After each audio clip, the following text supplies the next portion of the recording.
અને ગલાલ છે એ ભગવાનને સૌથી પહેલા સફેદ અબીલ ચડાવો, વચ્ચેની બે આંગળી અને અંગૂઠાથી જોઈ લેજો, ન ખબર પડે તો આ વચ્ચેની બે આંગળી અને અંગૂઠાથી ભગવાનને ચડાવો.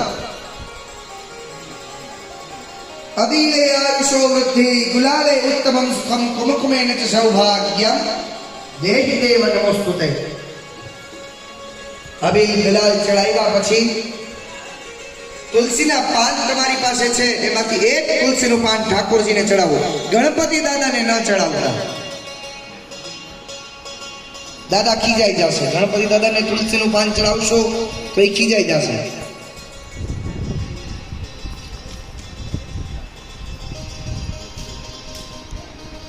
બે ત્રણ ભાઈઓ અહીંયા જ રહેજો થોડીક વાર.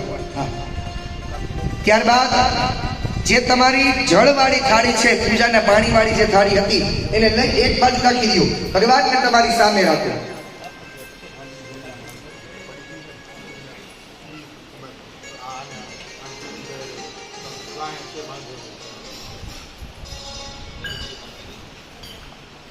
હવે ભગવાન ઠાકોરજીનું આપણે વિશેષ પૂજન, જે સત્યનારાયણ ભગવાનની કથાની અંદર જેનું ખરેખર સાચું મહત્વ છે, એ પૂજા આપણે કરવાની છે.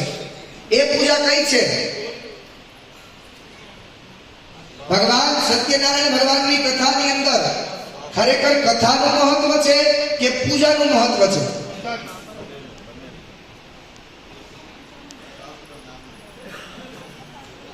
કથાને ધારો ને એટલી વિસ્તારમાં થાય અને કથાને ધારો ને એટલી સંક્ષિપ્તમાં થાય.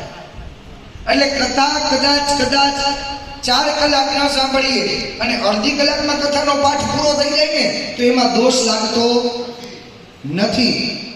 પણ ભગવાનની પૂજાની અંદર જો વિક્ષેપ પડે, જો પૂજાનો ક્રમ ભાંગે ને તો એનો દોષ લાગે છે.